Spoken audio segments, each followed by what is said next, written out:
It's your Thursday daily delivery. I am Michael Rand. Happy to be back for another day and a fun show coming up. Jeff Day from the Star Tribune will join me in just a few minutes. We are going to do a draft of sorts. You might remember, that was like last month, I think, we did a draft of the 10 greatest and 10 worst trades in Minnesota sports history. We are back at it again with a draft of the 10 best, that's today, and 10 worst moments in Vikings history, the worst coming tomorrow. Both those are really long segments. I thought about doing them as like standalone shows with nothing else, but there's too much going on right now other than that. So I'm going to do a little bit of intro here and a little bit of outro. But I'll respect your time. It's the internet podcasting space. It's essentially infinite, right? It's limitless. I could do a 4-hour show if I really wanted to, but would you really sit and listen for 4 hours? Or I could do a 4-minute show, but you probably wouldn't listen to that either. I try to make it worth your while, try to find the sweet spot somewhere between 30 and 40 minutes.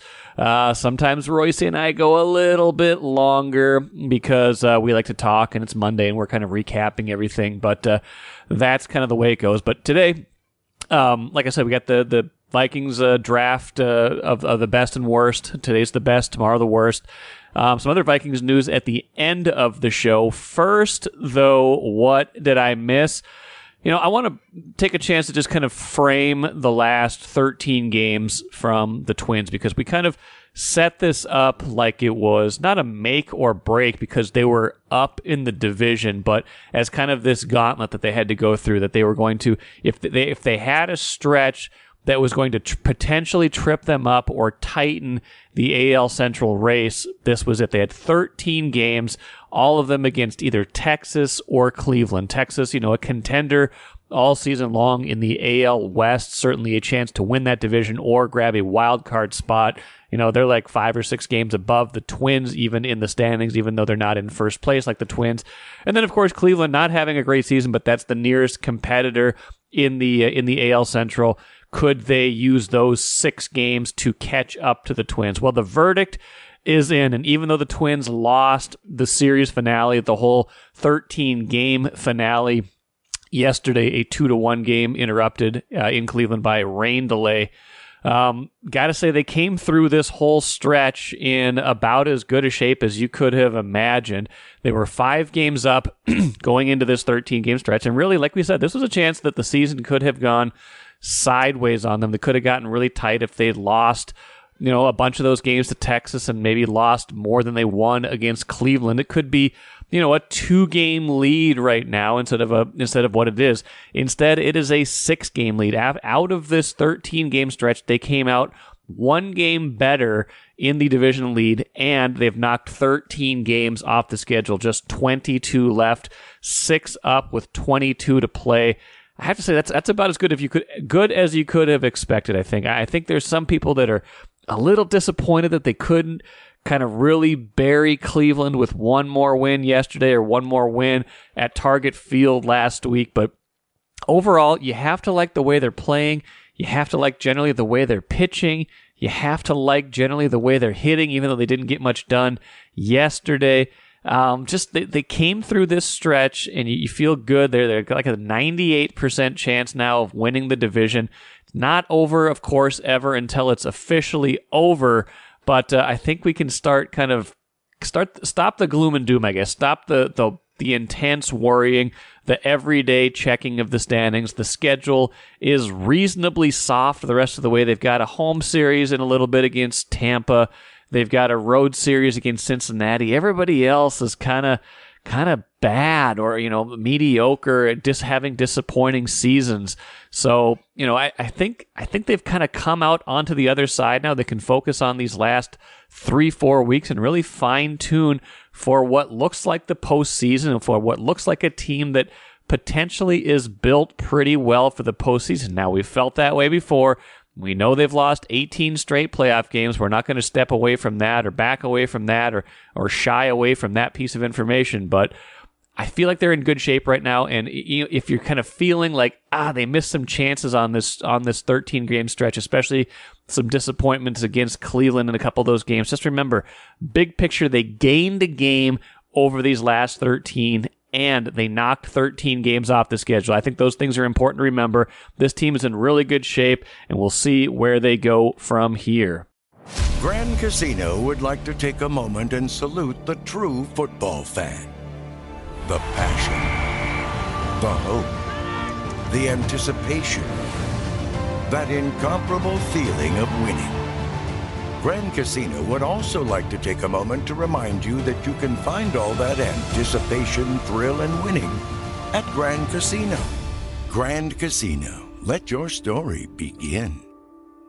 All right, some special event, special podcast time here on Daily Delivery today. I've got Jeff Day with me.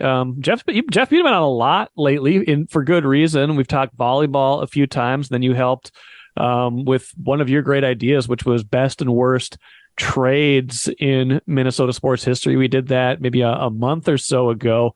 Wanted to have you back on because I think people really enjoyed those episodes, and because I had a kind of a similar idea, kind of the two sides of the coin as we get into Vikings season. So today, Jeff, we're going to do the best moments in Vikings history.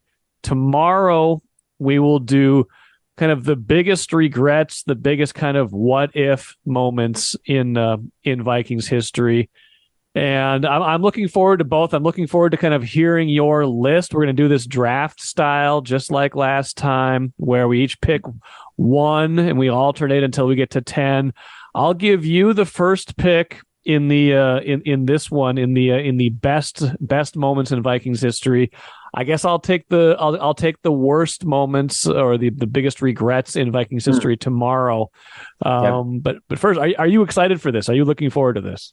I think it was one of the most fun I've had, kind of just thinking about what it means to do these things, because best moments for a franchise like the Vikings can be a tricky proposition, because they have never had a season that ended at its best, Right. So you always know that some of your favorite things are tinged a little bit. But, Yes. As somebody, I have long told anybody who will listen that the greatest sporting event of my entire life was game 163 Twins-Tigers. You know what I mean? Like, I do think as fans, if you can't find the joy in the little things, you are destined to lead a hard life of following sports. So there's tons of amazing moments in the Vikings, but the worst, it was like I didn't even need to think about it. And we're talking about those came to mind a little bit more easily, did they not? Man. Yeah. Well, okay. And I'll say this: I think you give me an easy start, and I'll be curious to know what you take it to, because I think the Minneapolis Miracle remains the best moment. It's recent, so you can say what you will, but I think a lot of people in the moment said they had never really seen anything like that. A walk-off playoff win, where it just seemed like everything was stacked against the Vikings in that moment. Not knowing that this was coming, I recently went and rewatched the incredible, when Bill Burr was in town calling some Red Sox games against the Twins. I went and found Bill Burr's, he happened to be recording like his podcast intro. I don't know if you've ever heard this. And so there is a YouTube video of Bill Burr sort of play-by-play watching the Minneapolis Miracle about to happen. Oh, wow. I haven't seen that, yeah. Oh, you should find it. It's an incredible YouTube video, because it is that thing of just disbelief. And it was, I think it's up there with the most shocking moments in my life. Sports, non-sports. It was like a car crash or something. I mean, it just was so, you could not believe what you were seeing in that moment. And I don't know if I ever see anything like that again from a Minnesota sports team. I'll be amazed. Maybe you'd think so. What would you say would be things like that? Maya Moore's the shot, Kirby Puckett hitting the walk-off homer. Right. So we've had a couple in different sports, but for the Vikings, it feels like the biggest euphoric moment in franchise history. Yeah, when you were saying that, I was thinking about Game 7 when the Wolves beat Sacramento in 2004. That was a big moment. But that ended with Sacramento missing a potential game-tying three-pointer. And like a lot of the Wild's most dramatic playoff overtime wins happened on the road.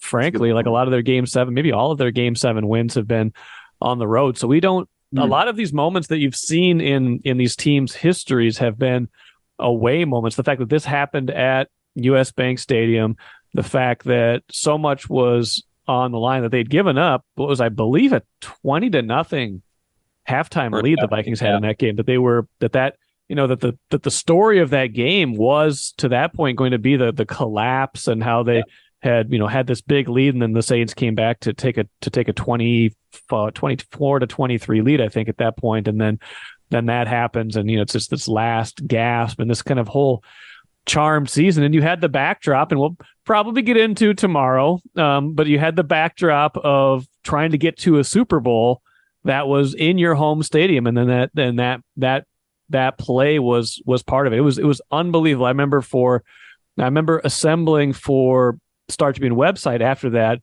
like a compilation video. I got everybody's permission to do, but like a compilation video of everybody watching and reacting to that play. And I had 10 or 15 people just like completely freaking out. They're either at parties, they're in the stadium. And that was a lot of fun too, just to like kind of relive and see people's reactions to the moment, because it was so stunning. You thought that it was just another one of these moments where they had come up short, and instead they author just this stunning play. Yeah. It's just, again, in football, it's rare to get the walk-off. I think that was part of it too. It's just it's not just that they scored and that they took it's that the game is over and everybody is standing around going, wait, what in God's name just happened?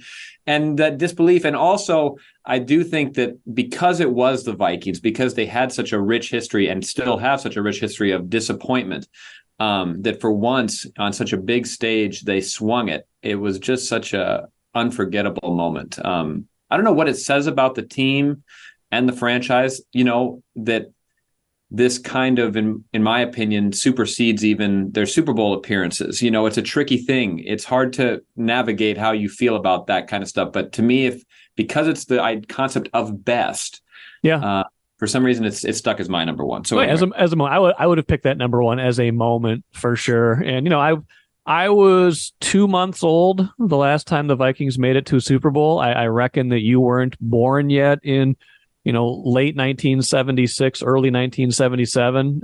So if we're talking about like why maybe we're not including those, part of it is that there is probably a little recency bias to it. Like that is not part of our era. Like we did not grow up with all of those things. This is a moment that's recent, but I think this will stand the test of time, even as time goes on. And even though Diggs, just a few years later ends up getting traded, and things did not go great to a certain degree from that point forward. That moment, yes, number one for sure.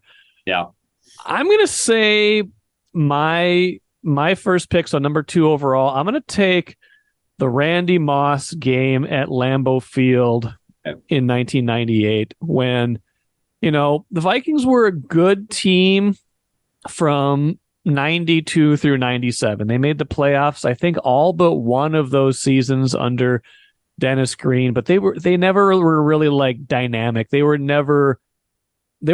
fun. They were good. They'd win 9 or 10 games. They'd win the division. Then they get smoked in the playoffs usually right away, except in 97 when they won a miracle playoff game, which almost made my list. But 98, they draft Randy Moss. They're 4-0, I think, going into Lambeau Field on Monday night.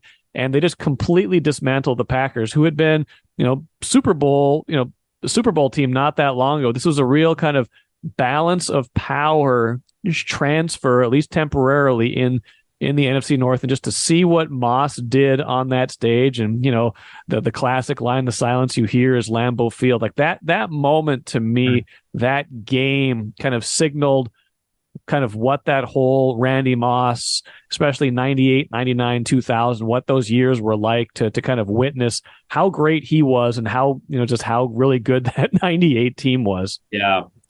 It's funny when you were just talking about that, my mind drifted to like, there are certain athletes that kind of harken a change of the reality of the position, the Wolves have been fortunate because I think Kevin Garnett was the Minnesota sports fans have been fortunate because I think Garnett was like that. I think Moss was like that, where it was just like, this man is doing it different. It looks different. Yeah. Allen Iverson had some of that, where you're just like, he's doing something to change the way I think about the position or about what can be done in a football field. I had a pick that I'll kind of remove off this because I didn't know how to quite say it, but I had drafting Randy Moss as kind of a best moment. Yeah. I think these all kind of play into it, but that thing where you had a player who just could captivate in such a unique way, and also do it with arrogance and cockiness on the field. Yes. Like, come get me. I love athletes like that, especially when they can do it over and over again, like he did. But yeah, to have a rookie step out like that and just change the fortune of a franchise that quickly is such a one of a kind moment. I think it's a fair pick. I think for anybody who, let's just say anybody who wasn't sort of cognizant of those Super Bowl appearances, I think Randy Moss is, what would you say, probably the Viking, right? Oh yeah, up there. Yeah. Yeah, for this modern era, for the last 25 or 30 years, I mean, Adrian Peterson, and I think Justin Jefferson's going to get there, but Moss still defines that era. And, if people kind of forget, like, the Metrodome was not selling out before 1998. They were having a hard time filling that stadium sometimes. Yeah. There was blackouts. There was, Pillsbury would have to come in and buy 6,000 upper deck tickets on a Friday so that the game could be on TV, or whenever they had to beat the blackout rule. Like, that was a reality, even though that was a playoff team. Moss comes in, that all changes. It is the hottest ticket in town. Red McCombs is talking about Super Bowls, and his franchise value is skyrocketing, and then the rest is history. I think it's a great pick. I think Moss has so many indelible moments, and that one was the jumping off point. So, I'll be curious what you think about this, because I'm with you. My history of the Vikings is completely tethered to my father, who in 1973 he was 13. So he talks about how his foundational relationship to football and the Vikings is these Super Bowls, these losses. So. And I was recently, for the first time ever, I went to the Vikings Hall of Fame at TCO Performance Center. Wait, is that what it's called? Yep, sure is. Yeah, and walking through there, I was thinking about how hard it is sometimes for franchises to honor legacies that are way in the past. The Gopher football team kind of has some of this, where it's like, we once were the thing. I mean, the Vikings were the first team to reach 4 Super Bowls in the NFL. They have this. I was watching old NFL films videos of their, these NFL and NFC championship games, conference championships against the Rams. They just own the Rams. I mean, I'm sure the Rams fans hated the Vikings forever. It's like stuff that's outside of my memory. But I do think if we're going to say what's the best, if you want to call it moments or the sort of the high points of the Vikings franchise, if you're thinking about the fact that in 8 seasons, they had 5 years where they had 2 losses, it's just like, I think it'll bleed into tomorrow's discussion about what means best, what means worse, and how do you reckon with this stuff. But it's like, there's a reason the Vikings have the 7th best winning percentage in NFL history. They have not climbed all the way. They haven't won it. But I think if we don't at least acknowledge that there was a period of time where they could stake claim to being the best franchise in the NFL, that just came up short time and time again. But in all of those years, it would seem strange to not have that high on the list, to not recognize this era that is before me, that's before a lot of people now who are fans of the Vikings. You know what I mean? But for people like my father and for those generations, and for writers we have on staff, it's like that. That is still probably the most identifiable era of the Vikings, more so than anything they've ever done since, or any coach. I mean, still to this day, I don't know that anybody is as synonymous with the Vikings as Bud Grant was. We published his obituary, and I think it was like a statesman dying. It felt like a great piece of the state culture. And so, anyway, I don't know how you feel about it or what you thought about that era. I do. I had that high on my list. I had kind of picked out like one individual thing, and that was their first trip to the Super Bowl. Yeah. Yes. Just because I think that changed the landscape here. And that was that was before the merger. So they technically were NFL champions that year. Right. So the Packers fans claim all of their old, 30s and 40s and 50s NFL championships.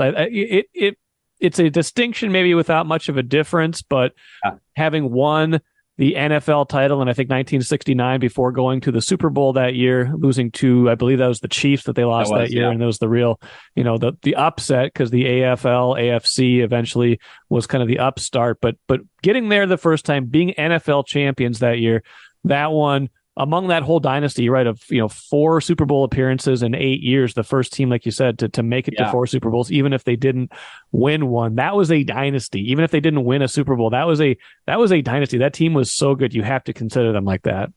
Working for Sid for all those years, the amount of times that we would go back, and he would want to go back into our archives and kind of get reminded of just the details, the little small details of those Super Bowl losses. And how it just, none of them were particularly close. It wasn't like they ever really felt like in control of those games. But it was also this feeling of, man, it almost feels, I'm sure it's a level of disbelief that you just get there 4 times and you can't quite pull it out. And then as a franchise, you just have never been back. Yeah, it's why tomorrow's going to be great, because I love that first Super Bowl has one of my favorite things I ever learned about was through Sid, and it had to do with that first Super Bowl. We'll get to it tomorrow. But okay, I'm looking forward to that. I got to make an actual pick, because that's not that's not my pick. Yeah, go ahead. I'm gonna stay. Maybe this is like the Minnesota Wisconsin rivalry bias, but I got to say the Favre game at Lambeau in 2009, when, again, a great season for the Vikings, just like 98.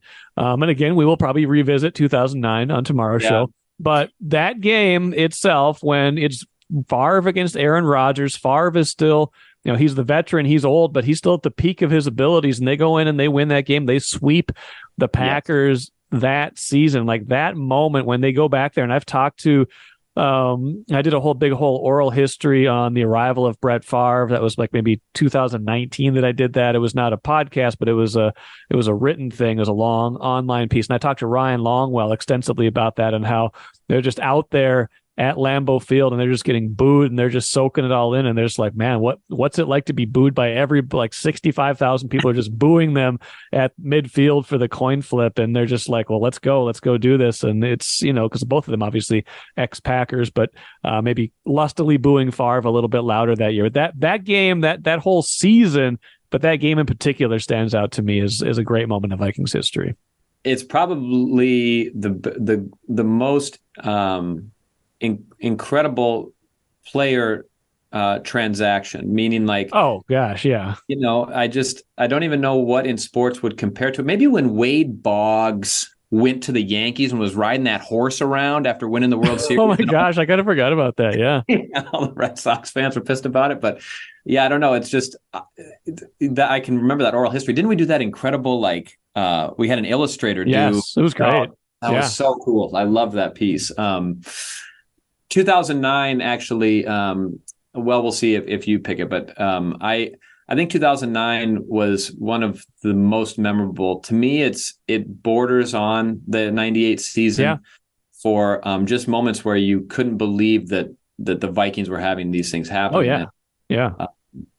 But okay, well, so where are we at? That was 4. That was my 4th. That was my second pick, 4th overall. So you're 5th overall now. Okay. I'm going to go with the this will touch on the Packers again. 3 of the top 5 picks. I love it. Oh my God. Well, the Adrian Peterson MVP season. Okay. Yeah. And I think it's very vivid to me because that season, not only was it Peters, it was, how rare is it for a running back to win MVP? And that it came down to that final game were we still at the Dome? Where are we at? Yeah, we were still at the Dome. Yeah, 2012. That was their second to last year in the Dome for the Vikings, I believe. And Packers were week 17, and it had to win to get in. Yes. And Peterson ran for 199 yards. He was just like chewing on that final drive. I can remember exactly where I was standing. I was up in Duluth watching it, and I think that Peterson for a time there, his legacy here is so kind of interesting because of how it ended and him departing when he did. And, but I think for a while there, fans really identified with Adrian Peterson. There's something about his sort of workhorse nature. And that was the year where, I'll never forget it, he had the ACL, right, in 2011. Yeah, and he came back after like 9 or 10 months. Yes, that was the thing. They were talking about how in training camp, him and Percy Harvin were doing these insane running drills up hills with sleds on their backs, or God knows what was going on. Yeah. And it was this feeling that, wow, this guy is doing something that medically seems impossible. He's coming back so soon. And that was the aura that Peterson had for me as a fan. A physical marvel, something that you just hadn't seen on the football field. His ability to break tackles, to absorb contact, to be both power and speed. And that season and that game in particular felt like the culmination of everything anybody ever wanted from him. And maybe the last, as we're seeing now, it might go down as one of the last great running back seasons of all time. I don't know how many running. He's the last running back to win MVP. I think one of the last non-quarterbacks to win MVP. Yeah. So anyway, I just remember thinking that that game in particular. Now, of course, what happens right after, whatever. But right. Again. Yeah. Again with the Vikings. Yeah. They needed that, and he did it. So anyway, I loved that game. I was watching that game with friends, not in the stadium. I was at Liquor Lyle's, which used to be one of my absolute favorite dive bars in Minneapolis. This is before I had kids, when things were. I think it was a bunch of people bunch of internet friends, as I called them, bunch of people that I knew from the blog and stuff like that. It was people who'd become friends in real life, and we watched that game together. And it was just a great. Like, the bar was just completely alive that for that game, and just Peterson was brilliant. The thing I also remember about that season, though, is like the first half of that season, like Percy Harvin was the MVP, not Adrian Peterson. Harvin was so good for the first half of that season. And I think he got hurt somewhere in there, or so he cooled off. Something happened where all of a sudden it was the Adrian Peterson show, and he was unbelievable for the last 8 games of that season. Well, when did Harvin start having the really serious migraines? Remember that it was like so debilitating. I just remember that, but I can't remember if that started that season or when that was. But yeah, there was that moment where, kind of like we talked during that trade podcast about when Liriano joined forces with Santana. There was kind of that thing with Harvin and Peterson where you're like, holy cow, like this guy might be stronger, tougher, more dynamic, because they were doing things with Percy that were so different, kind of wildcatty, or whatever you want to say, almost more college offense based, just moving him around, running back, wide receiver. Right. So yeah, anyway, Peterson ran for 1,598 yards in the last 10 games of that season. So he had like 500 in the first 6, which is nothing to slouch at, but he had almost 1,600 in the final 10 that year. 160 per game in the final 10. Yeah. And it was another one of those seasons where they had to kind of win every single game going down the stretch. And it was they won their last 4. And Christian Ponder was the quarterback. Christian Ponder got to the playoffs. So he didn't play in the playoffs. That's a story for another time. But who started? Joe Webb. Yeah, Joe Webb. Joe Webb was their playoff quarterback that year. Joe Webb was their 2012 playoff quarterback starter. Yeah. There's a lot of that. Yeah. Okay. I'll go number 6. I'm going to go very, very recent here, because I don't think we want to overlook last season. They had the greatest comeback in NFL history, down 33-0 to the Colts at halftime. And I did like an emergency bonus podcast. Emergency in quotes. There was no real emergency, but a very quick post game podcast, and I talked about how, like, I was at home for that one too, and I was home with my kids. My wife had something else to do that day, and I told my kids that we were going to like go do something fun after the game. It's like, I got to watch the game, but we can go do something fun at 3:00 when the game's over. And then it's 33-0 at halftime. I'm like, okay, guys, it's 1:30. We can actually leave early today. We don't have to watch the rest of this. So I take him to this fish and reptile store that they've been begging me to go to. And so we go there, and they actually have the game on there. This is the weirdest thing. Like, there's a TV in the fish and reptile store, and we get there, and it's like 33-14. I'm like, okay, 33-14, like late third quarter. I'm like, okay, they're at least making this a little bit of a fight. And then like by the time we leave the store, they're like one score away from winning. So I'm like watching on my phone. We're like doing all this other stuff, and they win in overtime. I guess it was eventually that they won, and I still can't believe they won that game. What a symbol of that season. They could be so bad for a half and then just turn it on for 2.5 quarters and win a game they had no business trailing by 33 and then no business losing. Winning. Right. I mean, the NFL has certainly gotten stranger, I think, in this regard that kind of goes back to what was it, Patriots Falcons, where there was like the second half lead in the Super Bowl where it's just like there's no way. But then you start looking at it and you go, well, all you need is three touchdowns and three 2-point conversions, and hey, we can make this happen. I mean, the thing with last year with the Vikings was you never quite knew how deep to get in with them, but then game by game, I mean, I can remember I was working the desk on a couple of these. I was working the desk that night doing web editing. Yeah, I would be sitting there. You're kind of one of the things you do with, not to get too in the weeds of our jobs, but it's like you're trying to get photographs and headlines ready, so the second that a reporter files, you can get it up so that people can read it, and that people comment and fans can do stuff. Well, when a game is swirling like that, you're sitting there, and it's they did this a couple of times last year where you're just like, you're rethinking the direction the story's going to take 5-6 times over the course of 15-20 minutes. But I don't know. I mean, when you talk about the biggest comeback in NFL history, it's just such a strange thing because there was a period in about the early in the fourth quarter where it started to not seem preposterous. You know what I mean? That exactly. It actually felt like it was sort of, I feel like they had like something that went against them too, like a call or something went against them. It looked like it wasn't going to happen, and then all of a sudden they get like one other thing, and then they end up tying it up. I can't remember exactly what the scenario was, but something happened in there where it was like, oh man, they kind of got hosed, like, and they. Well, and I also remember thinking there was a lot of conversation going on in the staff about, are they going to tie this game? I mean, what do we do with that? The greatest comeback tie in NFL history just doesn't have quite the same ring to it. So the fact that they were able to get that final drive together and kick the game-winning field goal, and then we get the, just the euphoria of it all. There also was, though, that thing of, because the overtime was so long, I think score until the final minute. I think you're right. Yeah.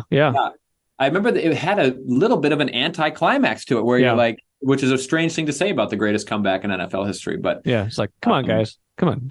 No, I'm not trying to steal your thunder because I don't have this on my list, but I'm just curious. Mm-hmm. Did you think that was a better game than the Bills game last year? No. The Bills game was a much better game. I had to think of it like moments. I'm like, wow, like if something kind of I think both of those games symbolize what 2022 is about. And that Bills game was utterly ridiculous. Just the fact that it went back and forth, the catch by Jefferson, and then the fumble in the end zone that they recovered, but then the Bills tie it up still. I mean, that was definitely a better game, a more interesting game. But in terms of like maybe a pure moment, like the greatest comeback in NFL history, I had to put that one as the moment. But that whole year was just full of games like that. They go to London and they win because a tying field goal hits the crossbar and the upright, right?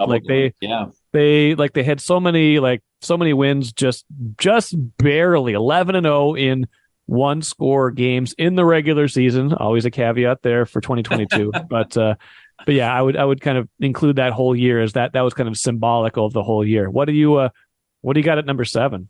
Okay, so I'm going to go to 2009 again. Okay. Because there was a game in there that to me was. Oh yeah, I know where you're going with this. I think. I don't know if you know where I'm going. We'll see. Okay. I could be completely. This is a playoff game. Okay. The Cowboys were coming to town, and it was this thing of the Vikings had started super hot, if you will recall. Yep. And then they had kind of had this stumbly end to their regular season. I do remember that, because they were 10-1 at one point. Exactly. Yeah, I can't remember what the exact. Yeah, so if they were 10-1, they finished 12-4. 13-4. 12-4. Yeah. So yeah. And the Cowboys are coming to town. I remember that feeling of like, wow, the Vikings are. This is a trap game. There was so much energy around. Dallas is red hot. You've got Tony Romo coming in. All of the feelings that you're having about, is this Vikings team not going to quite make it? And they just wiped the floor. They did, yeah. It was, and again, you speak about kind of moments as a fan where not just as a reporter, I split both rounds. I've never covered the Vikings, so I feel perfectly comfortable talking about this from absolutely. a point of view. And it was just so thrilling to sit down and go, oh my gosh, the Vikings are rolling the Cowboys on national television. They're doing everything we thought they could do at their very best. And it just was, it was one of the most enjoyable sporting experiences as a fan of this team for me in my lifetime. Because I think there was a part of me that felt like this is slipping away. Remember when they lost that game at Chicago? Oh, yeah. Yes, that was the game that I chose to watch with Lavelle at Allery's. It was it was a Sunday night or a Monday night game. I can't remember which. And it was a night game. I know it was Monday. It was night. Definitely. I think it was a Monday night game. So I watched the game with noted Bears fan Lavelle Neal III at Allery's, and that just turned out to be a huge mistake. Allery's, just an iconic place. And yes. I've never lived in St. Paul after, when I was of age, but I went over there a few times because I had just heard the legacy of the place. Sure. And it never really disappointed. It had an air to it. Yes. Allery's is quite a place. I think it was that might be the only time. I might have been there one other time. That was the time I remember, and it was not a great. It sounds like I watch all the games in bars. By the way, this is like I do not watch all the games in bars. There's a lot of the memorable moments though. I do remember from that era. It's because when do you go to a bar or something like that? It's when it's a huge. You that's want true. Right. A communal space. It's a big moment. So, that's true. Okay, what do you got? That's a good. I thought you were going to pick the Greg Lewis catch. Oh, so I totally. I totally missed on that. But that whole season, it just kind of underscores how that whole season was just one for the ages. Now I'm going to take you back a little bit for my 8th overall pick. Getting towards the end here, the 1987 playoff run. Okay, yes. Where they have it's the strike year. Their replacement players go 0-3, so they finish the year 8-7. Nobody is expecting much, although they're kind of deceptive because really, this is an 8-4 team that just barely got into the playoffs because their replacement players were rotten, but they still kind of backed in at the end. They had a pretty good team. They had some talent offensively and defensively. Then they go and just absolutely hammer the Saints in the first round.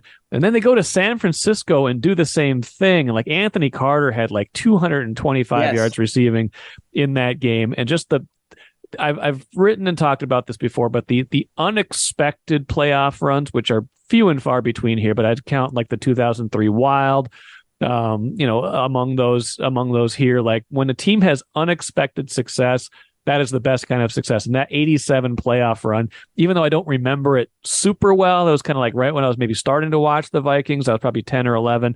That team, that run certainly resonates with me. Do you think that this kind of goes back to the Super Bowl thing? How does expectation flavor results? You know what I mean? Oh, it totally does. Absolutely does. I think about this all the time with sports. Why is it that it's the lesser the expectation, the more dramatic the feeling is. Whereas when a team is great, there's a feeling of, well, what are they going to do with this? The Twins have suffered from this for years, So when you talk about this, I'm it's just crazy because I think people would probably agree with you that those seasons where something surprising happens that you're not expecting, somehow shine brighter than even a season where maybe you reach a Super Bowl or, go 12-2 or 15-1 or whatever. It's just a tricky thing. And I think people kind of felt that way somewhat last year, and they were just along for the ride of a 13-4 season that seemed utterly improbable, based on previous years, based on how all these games were going. And I don't even feel like I don't even feel like fans were all that deflated, even when they lost to the Giants. I think it was disappointing. I think the way it ended with the throwing short of the sticks and how the game went was certainly disappointing. But I don't think people look at that season as a golden missed opportunity. I think they're just how did they go 13-4? Wow, that was a lot of fun.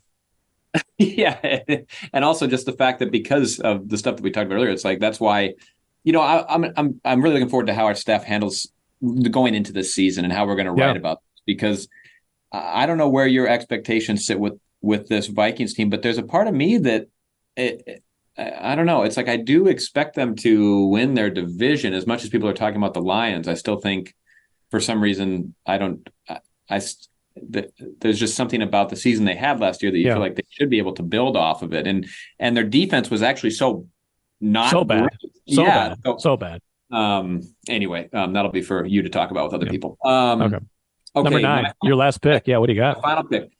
This is going to be this is kind of much like the Peterson season. This was one that I went back and I was watching, like I said, I was watching these NFL film videos, which are just the greatest thing. I don't know, what's the show Hard Knocks is kind of, but that is it lacks the drama, the feeling of desperation. You're talking about back in the day when Super Bowl tickets were $12, and yet I'm watching like I'm getting ready to storm the beaches or something. It's just so much right, so much pageantry and drums, just getting ready. But anyway, I think Fran Tarkenton, the 75 Viking season is probably to me one of the most interesting Viking seasons. It's a game that it will be very high tomorrow. Yes, and an ending that comes from that, but Tarkenton comes back in 72 or 73. Anyway, they go to 2 Super Bowls with him. Yep. And then they go 12-2, and he wins the MVP. Yeah. And it's just like they're coming off of, again, it's like this era where they're the most dominant team, and Tarkenton is sort of staking his claim as the best player in the NFL, and in an era where they, come to define the sport. And I just think that, again, it goes back to this thing of the great things about the Vikings are often conceptual, because of that. Yes. The Purple People Eaters, I don't know. I mean, we're not going to quite get to that, but it's like the things that make the Vikings have to be overview. They have to come from 30,000 feet sometimes, because when you're down in the dirt, you're like, well, he did lose those 3 Super Bowls. Right. Yeah. The moments themselves are hard sometimes. And the seasons. I mean, you're just talking about, losing 10 some odd games over the course of 4 years with him, and what it meant to be that good for this. And like I said, a lot of this stuff is tethered to my relationship with my dad, but it's like Fran Tarkenton was an idol, as much as a Justin Jefferson or a Randy Moss or anybody that has ever come from this organization. And so I was just thinking about that 1975 season and like how exciting that kind of player was for the people who loved the Vikings at that time. And so I can't quite tap into it, but I do know that it has to be considered up there because of his importance with the team, because of what they had done and where they were going. To me, it just is a high point for the franchise. Well, I'm glad you brought it back to that era, because I think, it's easy to overlook that because it was so long ago, because it wasn't part of our lifespan, because it did end in disappointment ultimately so many times. But yeah, it just the fact that they were that good, that they had so many Hall of Famers come from those teams, that they went to, playoffs were a routine expectation, that they won a lot of weird close games back then too. Like they used to call Bud Grant Horseshoe Harry. I don't know if that was Royce or somebody else, but that's what they called. They were like this. They have something within them that gives them this great ability to win these amazing games. And I'm glad you're doing justice to that era. All right, my last pick. It wouldn't be complete if I didn't bring us back to Lambeau Field one more time. Yes. For the 2004 playoffs, the wild card round. The Vikings stumble into the playoffs at 8-8, despite one of the greatest seasons a quarterback has ever had. Dante Culpepper that year was unbelievable. I think he threw for 4,700 yards. He had like 39 touchdowns, 11 interceptions. This is like before everybody was putting up video game numbers. Like, he was putting up ridiculous numbers. He probably ran for another 500 yards that year and more rushing touchdowns. Like, he had an amazing season. Second in MVP, if I recall correctly, to Peyton Manning. Yeah. Yes, the defense was rotten. A lot of things about that team were not good, but they get into the playoffs. They've got to go to Lambeau. It's Brett Favre, and they totally just waxed them. I think the final is 31-17. You've got the Randy Moss moon, the fake moon in the end zone after the touchdown, and just like again, it was probably the unexpectedness of it because that Vikings team had been so inconsistent all year. You're thinking, okay, now they're going to go play the Packers in the playoffs for the first time. That's the first time they'd ever played the Packers in the playoffs. They go and win that game, and it was a moment where Vikings fans had the bragging rights, at least for a while, even in the era of a lot of tumultuousness, because that was their only playoff appearance between, I'm just going to count it up, between 2001 and 2007. There's a 7-year span where that was the only year they made the playoffs, and they had to make that one count. Where do you put Straight Cash Homie in the? That's great. I mean, yeah. Straight Cash Homie. I mean, sports quotes. It's hard to. Yeah, he was the best. I don't write checks. Straight Cash Homie. I mean, just Randy Moss, like being out there to cover some of that era, even though it's probably a little bit of the later Randy Moss era. He was a singular personality. He was just such a character in all those years. And I love how him and Garnett have both become sort of these welcomed voices of perspective, in their retirement from the game. It's like these two guys who at times could be viewed as being, very emotional and emotive and all of this stuff. It's like, well, it translates pretty well, when they're in these other roles. But Garnett's fantastic as a podcaster. He's great. Did you wasn't that game, if I can remember everything about that game, it was frigid cold. Yeah. And all the receivers had their hair out. You remember? It was like afros and just like again, where is the personality in sports? It's not the same. It's not the same. It's all buttoned up and controlled, and it's just, I miss some of that spontaneity, and that's why when we do have those moments now where, even if it seems slightly manufactured, like when you get Kirk Cousins with the chains on the airplane last year, it's fun, even if it's like become this bit, and you can kind of tell like someone on the social team is like, oh, you should post this. It's like, it's like it still is fun. That's the thing about branding and all kinds of, trying to manage personalities or build up kind of social clout. It's like you will never top authenticity. No. And Randy Moss, it's what made him both beloved and sort of, you had to throw your hands up at times, because it's like he'll give you the best, but that might not be all that he gives you, Anyway, I think that's a great ending. And also, wow, just that's true Viking stuff right there, where I think half of our picks are wins over the Packers. There's like 4 of them at least, or it's like 4 of them were Packers moments. It was right. And Packers fans would be like, none of our best moments were against the Vikings. No, it's like it's all the Super Bowls and all the other stuff. It's like, go ahead, you can have those. It's fine. Enjoy them. Well, I hope you guys liked our top 10 list. We'll be back again tomorrow with kind of a flip side of that coin, the moments that maybe didn't go so great in Vikings history, but that might be a greater catharsis than anything else we could do. So that will be how we lead into this 2023 Viking season. I'm excited. I hope you had as much fun with that as Jeff Day and I did, and we'll have some more fun tomorrow. And it's kind of a weird thing that so many of those games ended up being against the Packers, and it kind of strikes me that we're in a new era now again of the Vikings-Packers rivalry, right? You had the Brett Favre era, and then of course Favre joining the Vikings and creating some of those memories we just talked about. We had the Aaron Rodgers era, and so many things happened there. Now it's the Jordan Love era in Green Bay. Vikings, going through a bit of a transition, but a lot of their core players still intact. What will this era of the Vikings-Packers rivalry look like? Will it be a little bit of a lull as we kind of figure out what each team has, what direction each team is going, or will it just pick up full throttle again if both teams are contending? I think there's an outside chance that this division could come down to the Vikings and the Packers this season. I think the Packers could be a little bit better than people are giving them credit for. I think the Vikings are going to certainly regress from their 13-4 record.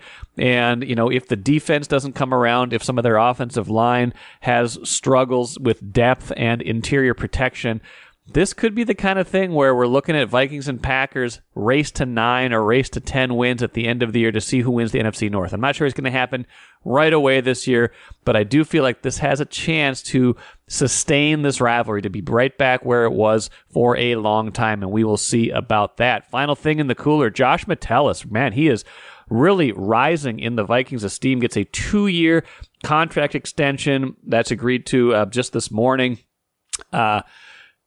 Terms of that, he's got $6 million guaranteed, could be worth up to $13 million. Just a really versatile player. Brian Flores really raving about him. He's one of the captains this year. Just kind of a cool story of a guy who he was a late round draft pick and has played his way into a much bigger role in the team. And he is going to be one of the keys, I think, on this year's defense, because there's not a lot of depth or experience in the secondary. They're counting on guys like Josh Metellus, guys that they trust to make another leap forward. And he is a candidate to do that, and they obviously believe in him this season.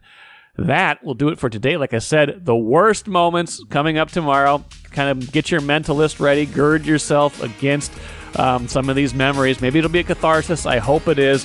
But in any event, it's going to run tomorrow, whether you are ready for it or not. And like I said, that'll do it for today. Back at it again tomorrow.